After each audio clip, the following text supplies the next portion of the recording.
1 ნოემბერს იწურება საქართველოს საგადასახადო კოდექსით განსაზღვრული ფიზიკური პირის ქონების გადასახადის წლიური დეკლარაციის წარდგენის ვადა.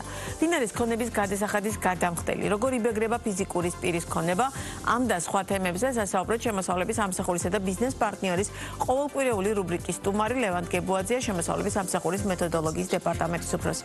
მოგესალმებით, ძალიან დიდი მადლობა.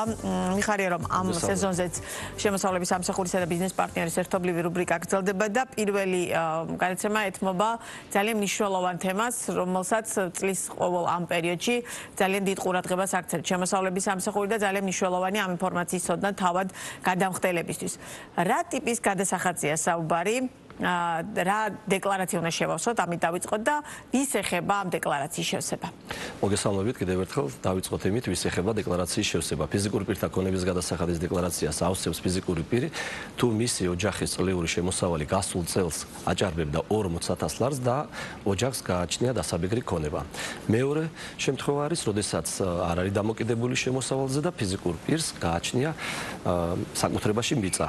რა შეეხება ვადებს, თქვენ სწორედ ბრძანეთ, 1 ნოემბერს იწურება დეკლარირების ვადა, ვინაიდან 1 ნოემბერი არის შაბათი უქმედღე, გადადის ბოლოვა და მომდევნო სამუშაო დღეს, ანუ 3 ნოემბრის ჩათვლით. იგივე გადახდაზეც. ხო, აი გადახდა საინტერესო, როგორ ხდება გადახდის ნაწილი?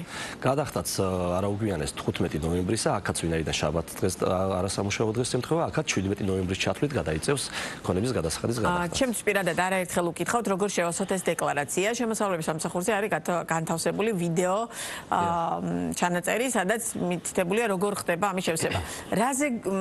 რას გვეუბნება ეს ვიდეო რგოლი და როგორ ხდება ამ დეკლარაციის შევსება? ანუ რას უნდა მიაქციოს დავუშვათ გადამხდელმა განსაკუთრებული ყურადღება?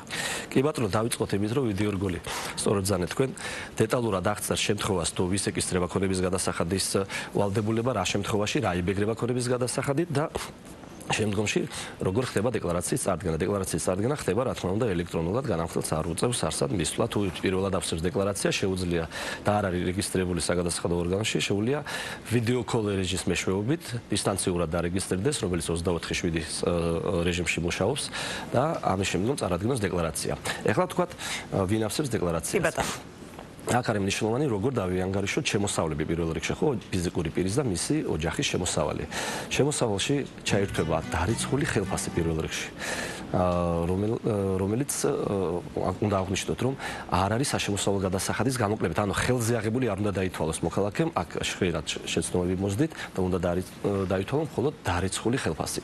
ეკონომიკური საქმიანობის განხორციელების შემთხვევაში იანგარიშება დასაბეგრი შემოსავალი. მცირე ბიზნესის სტატუსი აქვს ბევრ მოქალაქეს, ახორციელებენ საქმიანობას, მათთვის შემოსავალში გაითვალისწინებდა მცირე ბიზნესის საქმიანობიდან მიღებული შემოსავლის მხოლოდ 25%.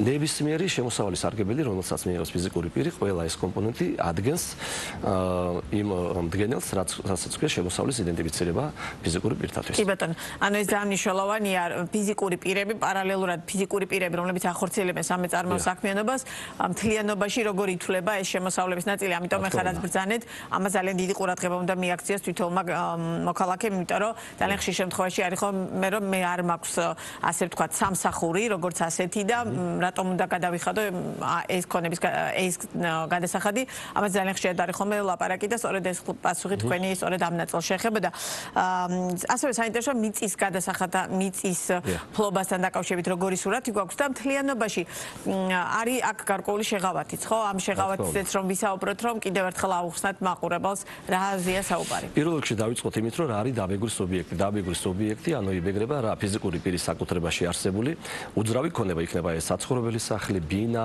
მსუბუქი ავტომობილი, იმ ფიზიკური პირთა მფლობელობაში ვისაც აქვთ ერთფრენი, შვეულფრენი, ასე შემდეგ, იახტა, ეს ყველაფერი არის ქონების გადასახადის დაბეგრის ობიექტი.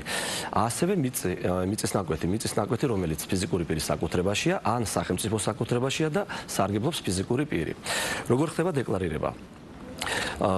უძრავი ქონების შემთხვევაში ფიზიკურმა პირმა უნდა მიუთითოს გასულ წელს მის საკუთრებაში არსებული ქონება და შეაფასოს შესაძლო სარეალიზაციო ღირებულება, ანუ რასაც საბაზრო ღირებულებას უწევს. შეფასებას ახდენს თავად მოქალაქე. თავად ახდენს, შეუძლია სხვადასხვა წყაროები გამოიყენოს, საჯარო წყაროები ქონების ღირებულების შესაფასებლად. თუ ვერ აფასებს, შეუძლია რა თქმა უნდა შემფასებელსაც მიმართოს და შეაფასებინოს ქონება.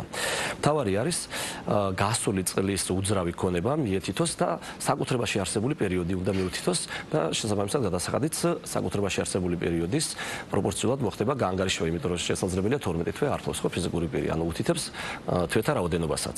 მიწას რაც შეეხება, მიწა მიეთითება ქონებისგან განსხვავებით მიმდინარე წლის, ანუ 25 წლის პირველი ქონება მიეთითება გასული წლის და მიწა მიმდინარე წლის პირველი აპრილის მდგომარეობით ვინც არის კონკრეტულად რომ მაქსიმალურად კარგად გაიგონ ადამიანებმა რა ტიპის რა უნდა შეავსონ რეალურად. გეთანხმებით, პირველი აპრილის მდგომარეობით მიმდინარე წელს ვის საკუთრებაშიც არის მიწის ნაკვეთი, ის ბუნებრივი არის მიმდინარე წელს ამ მიწაზე ქონების გადასახადის გადამხდელი. კი ბატონო, შემოსავლების ნაწილს დავუბრუნდები. ვინ ითვლება ოჯახში და ანუ როგორ ხდება ამის გაანგარიშება, რომ მაგალითად რეალურად ვინ არის ოჯახის წევრი და რის მიხედვით ითვლება ეს 40,000? 40,000 ხარ ცოტა თუ ბევრი ამაზე ხშირად არის ხოლმე დავა, მაგრამ ამ წუთას ეს არ არის ჩვენი საუბრის თემა. ამ წუთას საუბარი არის რაც გვაქვს კანონმდებლობით ის როგორ გავაკეთოთ სწორად. ამიტომ საინტერესოა ვინ ითვლება ოჯახის წევრად. ოჯახის წევრები კანონმა უპირობოდ განსაზღვრა თავად პირი და მისი მეუღლე და არასრულწლოვანი შვილები, ეს არის ოჯახის წევრები, ასევე შესაძლებელია ოჯახის წევრად ჩაითვლებოდეს მასთან მუდმივად მცხოვრები, რომელთან ერთად საერთო მეურნეობას ეწევიან. ეს შეიძლება იყოს მშობლები, და-ძმა, პაპა, ბებია, შვილიშვილი, ასე შემდეგ. ანუ თვითონ თავად ფიზიკური პირი განსაზღვრავს ამას, ვისთან ერთად ცხოვრობს აი ამ ჩამონათვალიდან, რომელიც წამოაყენებს. რა შემთხვევაში შეუძლია რომ არ გადაიხადოს?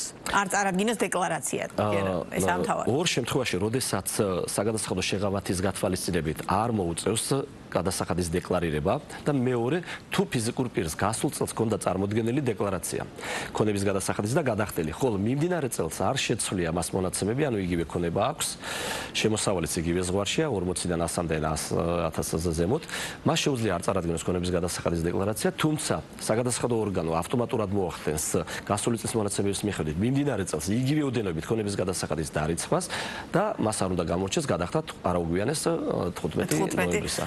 კი ბატონო, არარეზიდენტ პირების შემთხვევაში რა ხდება და აქ როგორ მათაც ევალება თუ არა დაუშვათ ამ დეკლარაციის წარდგენა და მე როგორ გადახდა? რა თქმა უნდა, არარეზიდენტი პირები მათ შორის შესაძლებელია არამოქალაქეები ფლობენ საქართველოში ქონებას და მათაც აქვთ ვალდებულება საქართველოში არსებულ ქონებაზე გადაიხადონ ქონების გადასახადი. უბრალოდ აქ უნდა მივაქციოთ ყურადღებას, რომ მათი შემოსავლები იქნება დაჯამებული როგორც საქართველოში არსებული წყაროდან მიღებული შემოსავლები იქნება გათვალისწინებული, ასევე საზღვარგარეთ მათი რეზიდენტობის ქვეყანაში მიღებული შემოსავლები. ანუ ორივე უნდა დააჯამოს და ამის გათვალისწინებით უნდა მოახდინოს ქონების გადასახადის დეკლარაცია. ხო, ეს ძალიან მნიშვნელოვანი დეტალია.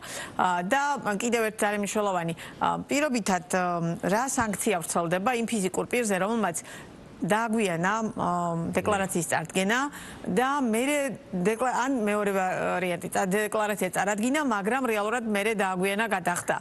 აი ეს ორივე შემთხვევა რომ განვიხილოთ. დეკლარაციის დაგვიანების წარმოდგენისათვის არის სანქცია, რა თქმა უნდა, თუ გადაგვიანებულ თვილთა რაოდენობა არ აჭარბებს 2 თვეს, გადასახდელი კუთვნილი გადასახადის არაუმეტეს 5%-ის არის სანქცია, ხოლო თუ დაგვიანების თვითთა რაოდენობა აჭარბებს 2 თვეს, გადასახდელი თანხის 10%-ის ოდენობით არის დამატებით საგადასახადო სანქცია. ხოლო რაც შეეხება თუ აგვიანებს გადასახადის გადახდას, ყოველ დღე ერიცხება საურავი 0.5%-ის ოდენობით. კი ბატონო, და აქვე აუცილებლად მინდა რომ ვისაუბროთ იმ საკითხს, რომელიც ეხება მეწარმე სუბიექტებს, რომლითაც დღევანდელი დღე 15 ოქტომბერი არის სავადო თარიღი. დიახ, კი ბატონო. 15 ოქტომბერი ისევე სავადოა, როგორც წელიწადის 12 თვის 15 რიცხვი.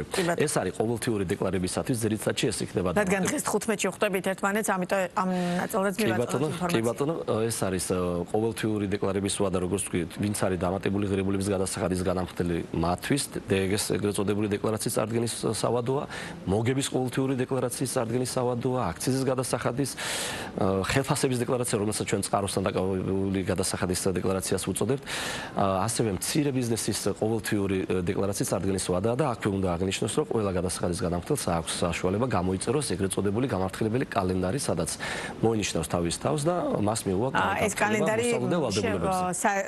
ეს კალენდარი რამე ვიდეო სახით არსებობს თუ ფიზიკური ფორმით არის თუ როგორი ფორმით არის? ელექტრონული კალენდარი არის, ყველა გადასახადის განახდას მოგეხსენებათ აქვს პირადი გვერდი შემოსავლების სამსახურში და ამ პირად გვერდში არის ჩაშენებული კალენდარი, სადაც შეუძლიათ მიუთითონ მობილური და მოვიდეს ყოველთვე შეხსენება მოსალოდნელ დეკლარაციებთან დაკავშირებით. მათ აქვს წინასწარ განსაზღვრული მოლოდინები უკვე ის დეკლარება უწევთ და კალენდარი უბრალოდ შეახსენებს ხოლმე ეს სახე. კიდევ ძალიან მნიშვნელოვანი დეტალი. ხშირად არის ხოლმე ეს კითხვაც, პირობითად რა ითვლება შემოსავლის განსაკუთრებით ხელფასის ნაწილში. ის რაც რეალურად არის, რასაც რეალურად ვიღებ, იქიდან ითვლება შემოსავალი მთლიანობაში 140,000 ლარი თუ დარიცხული თანხა, ანუ ის საშემოსავლო გადასახადი, რომელიც ფიზიკური პირის გადასახადია, მაგრამ ხშირ შემთხვევაში მას შეთანხმების საფუძველზე იხდიან ამ საქმებლები, ამ დამქირავებლები. ანუ ეს ნაწილიც რომ ავუხსნათ მაყურებელს, რა ხდება ამ ნაწილში? ხელფასთან დაკავშირებით, რა თქმა უნდა, კარგია რომ კიდევ ერთხელ განმარტობთ, რომ ეს არ არის ეგრეთ წოდებული ხელზე აღებული თანხა, არამედ დარიცხული ხელფასი იმ გადასახადის გათვალისწინებით, რომელსაც საგადასახადო აგენტი ეგრეთ წოდებული აკავებს გადახდის წყაროსთან და იხდის ბიუჯეტში.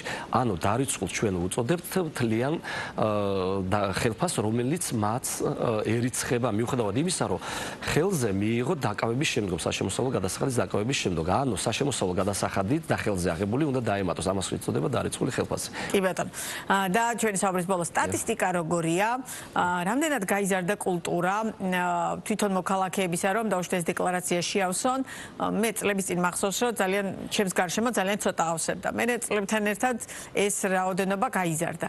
სურათი საერთო ჯამში როგორია და როგორ ხდება ამის კონტროლი, რამდენად რეალურად ავსებენ თუ არა მოქალაქეები და ხომ არ არის ისეთი მოქალაქეთა რაოდენობა, რომელთა შემოსავალი აღემატება 40,000 ლარს, ფლობს ქონებას და პარალელურად არ ავსებს. აი ამის გაკონტროლება როგორ ხდება? პირველ რიგში უნდა აღნიშნოს, რომ სტატისტიკა არის მზარდი წლიდან წლამდე, საშუალოდ 10-დან 15%-მდე, როგორც რაოდენობრივად წარმოდგენილი დეკლარაციების, ასე თანხობრივად, ანუ გადასახადის კუთხით. და ჩვენ გვიხარია ის, რომ ჩვენი აქტიური კამპანიის შედეგად, რომელიც გულისხმობს ესმე შეტყობინებების გაგზავნას ფიზიკური პირთათვის. ალბათ ამას წელსაც გააკეთებთ. რა თქმა უნდა, წელსაც დავაგზავნით. ჩვენ ვაიდენტიფიცირებთ ბუნებრივია ესეთ ოჯახებს, მათ შემოსავლებს, ვუგზავნით შეტყობინებებს, რომელზეც მთავარია ყველა მოახდინოს რეაგირება, ანუ ტყუილ არავის არ ეგზავნება შეტყობინება, იდენტიფიცირებული გვაქვს შემოსავლების, დათვლილიც გვაქვს, ვიცით რომ ქონებაც ერიცხებათ,